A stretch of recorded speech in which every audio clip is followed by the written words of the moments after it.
Eduardo, vem você então. Você gosta da torta de limão? Gosta? Ah, que bom. Espero que você goste da minha também. Vem cá então, pode entrar. Doutor Eduardo Leite já está aqui com a gente, mesmo porque daqui a pouquinho é hora de comentar as notícias da semana. Tudo bem? Tô ótimo. E tá você? Bonita essa? Eu tô bem também. Essa foi eu que fiz. Você Será sabe que vai estar boa? Eu cozinho, ó, né? Você cozinha? Eu cozinho também, de vez em quando eu cozinho. O que você gosta de fazer? Ah, eu gosto de fazer peixe. Peixe? Peixe assado. Bom, é, saudável. eu faço. De vez em quando eu vou pra praia, eu faço um peixezinho. Todo seu. Experimenta, Obrigado. vamos ver, hein? Ai, meu Deus, prova dos 9 agora. Vamos lá. Será que vai estar bom? Se não tiver bom, você fala, por favor. Não é porque a gente está aqui ao vivo. Posso ser sincero? Deve, sempre. Não é só porque a gente está ao vivo que você vai falar que tá bom. E aí? Posso levar embora essa torta inteira? Claro que pode. Ninguém da produção vai comer. Ficou bom? Ficou ótimo. Mesmo? Ai, como é bom ser aprovada, né, gente? Fala sério. Demora mais tempo. Fala pro diretor. Agora tem no jornal, dá tempo de você comer mais uns pedacinhos aí. Então tá bom.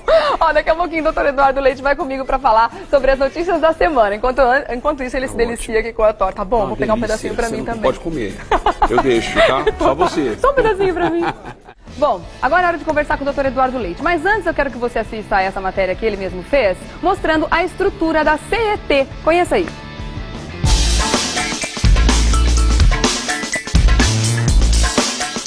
O Revista da Cidade visita hoje a Central de Operações da CET. Atualmente, a cidade de São Paulo, uma das 4 maiores cidades do mundo, que conta hoje com 15.546 quilômetros de vias e uma frota de veículos de 6 milhões e 900 mil carros e uma população com 11 milhões de pessoas. Hoje quem nos recebe aqui é o Olímpio Mendes de Barros, que é o gerente da Central de Operações. Como lidar com essa complexidade, uma cidade como essa, ou seja, com um trânsito medonho como esse? Como é que vocês enfrentam o dia a dia aqui? Trabalhando bastante. Na CET, toda essa central, toda a equipe de campo trabalhando 24 horas por dia, 7 dias por semana, de forma ininterrupta, pode ser qualquer horário, qualquer dia, para poder estar atendendo a população.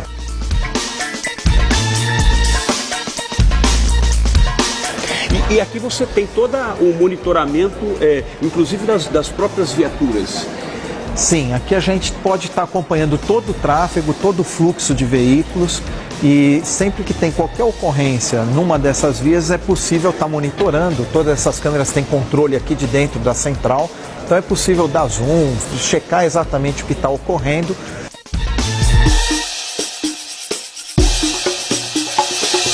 Aproveitando esse monitoramento, nós estamos aqui observando um acidente que aconteceu em uma das vias de São Paulo, né?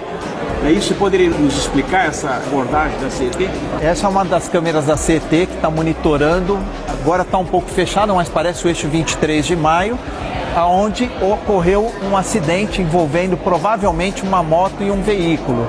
Nesse momento a viatura já está no local, está atendendo e já passou informações aqui para dentro da central através do sistema de comunicação. Se tiver vítima no local, também a equipe do bombeiro ou da SAMU já está sendo acionada para também atender esse local. Então, para os munícipes ficarem mais informados em relação ao trabalho da CET, qual é o número que ele pode discar, que ele pode falar com os atendentes aqui da CET? Os munícipes podem estar utilizando o telefone 1188, que é um telefone gratuito de atendimento à população, que está aqui dentro da nossa central, ou através do Twitter, onde também ele pode estar acompanhando as ações e as informações do trânsito da cidade. Eu quero agradecer, Olímpio, pelo atendimento, pela presteza, né? E obviamente isso é mais um serviço de prestação a todos os munícipes de São Paulo.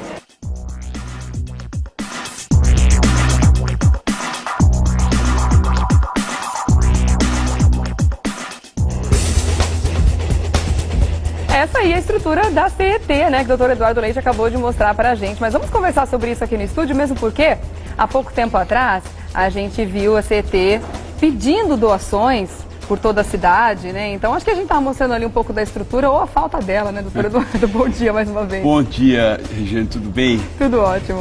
Olha, eu vou falar pra você, às vezes é uma brincadeira, né? nós fazemos essas matérias externas e, obviamente, a gente tem que mostrar aquilo que efetivamente acontece. Entretanto, eu não posso de comentar algumas questões. Eu vou te dar, primeiro, essa matéria de doações, né? A CET, o secretário pede doações para ajudar a CET. Eu vou te dar alguns números. Você sabe que São Paulo, a cidade de São Paulo, ela tem um orçamento de 34 bilhões de reais. Esse orçamento é o mesmo orçamento do estado da Bahia inteiro. Nossa Senhora. Só para você ter uma ideia. Depois a gente estava levantando algumas coisas. Essa semana mesmo saiu aqui uma reportagem que um único semáforo, um único radar em São Paulo, ele multou 120 mil. Aplicou 120 mil multas, um único radar, um único radar na Zona Leste, no ano de 2012. Ah, no período de um ano. No período de isso. Tá. Só que esse radar ele fica atrás de um pé de abacate. No meio da coisa. Então, obviamente, as pessoas não conseguem enxergar e acabam sendo multadas. Isso, porque eu saiba errado, não é? Porque não está sendo, na verdade, não há placas, não há avisos, não tem nada que sinalize, nada que sinalize, enfim. Só para você ter uma ideia, eu perguntei para o diretor de operações quantas multas foram aplicadas no ano de 2012. Foram 10 milhões de multas. E desses 10 milhões se arrecadou 820 milhões de reais. Meu Deus do céu. Então, esses são os números absurdos. Aí você vai, a questão do semáforo que todo mundo estava questionando, né? Ou seja, os semáforos estão decadentes, faz 20 anos que se não se faz troca de semáforo, não atualiza. Nem chover, só nublar que o semáforo já para de funcionar. O governo diz que vai gastar 250 milhões para poder fazer a troca dos semáforos, faz 20 anos que não se faz nenhum trabalho de reposição. Então, se você começar a colocar os valores, né? 820 milhões de arrecadação no ano de 2012, num único ano. Ou seja, 250 milhões que você poderia gastar e demorou 20 anos para gastar. Então você percebe a falta de gestão, a falta de critério na utilização do dinheiro público, né? Ou seja, sem falar na questão do controlar, né? A taxa, porque anualmente se arrecada 400 milhões de reais em relação às taxas a taxa do controlar para fiscalização veicular. Então você vê que é uma infinidade de dinheiro. Só nessa brincadeira aí é 1 bilhão e pouco, 1 bilhão e 300, 1 bilhão e 400 milhões de reais que se arrecada para poder cuidar da questão do trânsito, educação do trânsito. Então o que acontece? A gente realmente, a visita que nós fizemos, há um monitoramento, mas perto daquilo que é a grandeza de São Paulo, eles não têm absolutamente nada, para falar a verdade, ou seja, para ser bastante sincero. Então nós estamos diante de uma estrutura que, por mais que o governo queira mostrar que funciona, não funciona, né? Você tem 1.590 agentes. Esses 1.590 agentes, eles falam 1.500, só que você divide isso em 3 turnos. Daqui são 500 agentes por turno. Ou seja, então você começa, tudo você tem que dividir por 3, porque ninguém trabalha 24 horas. Sem dúvida. Então essas questões é que, na verdade, os números impressionam. Né? Impressionam para pior, né? Impressiona num primeiro momento, mas depois, quando você começa a analisar, se você verifica, você constata de que efetivamente está tudo errado. Ou seja, não está funcionando do jeito que deveria funcionar. Não se investe o dinheiro do jeito que deveria se investir.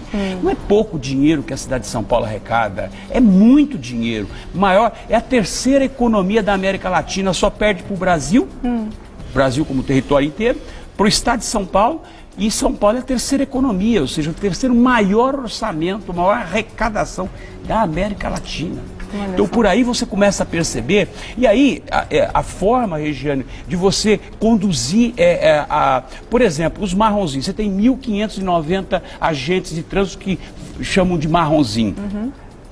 Agentes que efetivamente eles não têm capacidade, não têm competência para poder pedir, por exemplo, a documentação de um veículo. Ele não pode fazer isso. Ah, não? Não, ele é proibido, a lei veda. Ele só pode aplicar multa, mas ele não pode abordar, por exemplo, não pode checar a documentação nem do carro, nem da pessoa. Não pode. Por quê? Porque não tem capacidade, não tem competência para isso. Ou seja, a lei não permite que ele o faça. Entendeu? Então isso é um problema. Então eu particularmente, eu acho que os agentes de trânsito deveriam trabalhar, por exemplo, com a Guarda Civil Metropolitana. Eles sim têm a capacidade de ir lá, abordar, né? Se tiver por exemplo, a prática de um assalto num semáforo e tiver um marronzinho do lado, pois o bandido vai assaltar e o marronzinho não pode fazer absolutamente nada, porque ele não está investido no poder de polícia. Ele não é polícia. Então o que acontece? Fica nesse poder vazio. limitado demais, né? Não, fica naquela coisa, sabe, vaga, ou seja, eu não sei bem o que eu sou, né? Então, eu sou autoridade, mas ao mesmo tempo não sou. Ao mesmo tempo né? não é autoridade. Então o que acontece? Eu, por exemplo, sou a favor da Guarda Civil, aumentar a Guarda Civil, passar esses agentes de trânsito ou os agentes de trânsito ajudarem os guardas civis, ou seja, porque a partir do momento que a Guarda Civil faz o policiamento de trânsito, ela pode também fazer o policiamento, pode atuar, né? Ou seja, concomitantemente. E se unificasse? De repente não seria uma boa solução unificar a Guarda Civil com a isso, ano passado, eu fiz a proposta, ou seja, pegar o agente de trânsito e fazer com que ele vire Guarda Civil, ou seja, fazer adequação, é uma questão de lei, então, de adequação. Então, esse é o que eu percebo efetivamente na situação do trânsito de São Paulo. Um outro problema é a questão de faixa de motos, né? Você já tem uma faixa imaginária, porque todos os motoqueiros, eles passam sempre por um único local, né? Ou seja, já tem uma faixa imaginária. Por que não fazer uma demarcação naquela faixa imaginária, nas grandes avenidas de São Paulo, como a 23 de Maio, Rubem Berta, as marginais? Porque os motos passam sempre pela a faixa da esquerda, tem a faixa de veículo da esquerda e da direita, eles sempre passam por ali, é sempre o local. Então você já tem uma faixa imaginária, por que não fazer já uma faixa demarcada? Então essas questões é que eu não consigo entender por que o governo efetivamente não age, não pratica. E na minha opinião também, eu acho que a CET, pela estrutura deficitária que eles apresentam, né, em número de pessoas e tudo mais, já que não consegue estar em todos os cantos fiscalizando, e a gente já percebeu que as pessoas pagam as multas e continuam errando, continuam usando o telefone enquanto estão dirigindo, continuam sendo multadas por rodízio, enfim, por excesso de velocidade. A gente sabe que as multas são muitas, tanto que gerou esse número absurdo, né, do ano passado todo. Eu acho que eles deveriam investir muito mais em educação no trânsito, em vez de ficar somente multando quem está fazendo coisa errada. Se educasse realmente, né, se conseguisse fazer com que as pessoas se conscientizassem mais de que devem seguir as leis, de que devem fazer a coisa certa, ficaria muito mais fácil. Você vê que o paulistano, ele tem esse hábito de aprender rápido, ele na verdade não tem essa dificuldade. Você vê a questão da faixa de pedestre. Hoje as pessoas estão parando para que os pedestres, com raríssimas exceções, hoje as pessoas param e respeitam o pedestre, ele passa, mesmo onde não tem semáforo, enfim. Então isso é uma questão, alguns anos atrás o paulistano não tinha hábito de usar cinto de segurança, passou a usar cinto de segurança. Então, de uma certa forma, é uma questão de educação, como você bem colocou, né? Então, essa é a necessidade que efetivamente o trânsito de São Paulo precisa, essa educação, esse investimento no trânsito, ou seja, trabalhar, pegar o dinheiro público e trabalhar de uma forma, investir de uma forma correta, de uma forma racional, de uma forma que atenda às políticas públicas da cidade. Então eu acho que essa é a questão, a matéria foi feita, enfim, é uma prestação de serviço e esse é o trabalho que efetivamente eu acho que o governo de São Paulo tem que fazer em relação ao trânsito da capital.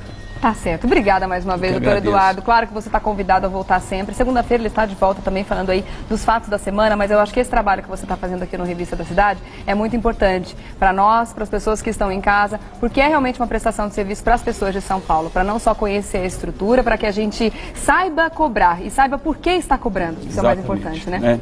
Vou deixar o contato mais uma vez, doutor Eduardo, no Facebook, facebook.com/500melhoresjúris. Ótimo fim de semana, curta bastante o domingão também. Na segunda-feira a gente tá aí junto, tá bom? E você sabe que a torta comeram toda, né? Né? Mas você gostou do seu pedaço, né? Sobrou nada. Não deu, não vai dar pra levar embora. Tchau, bom final de semana. Obrigada, doutor Eduardo. Até segunda, pra você também.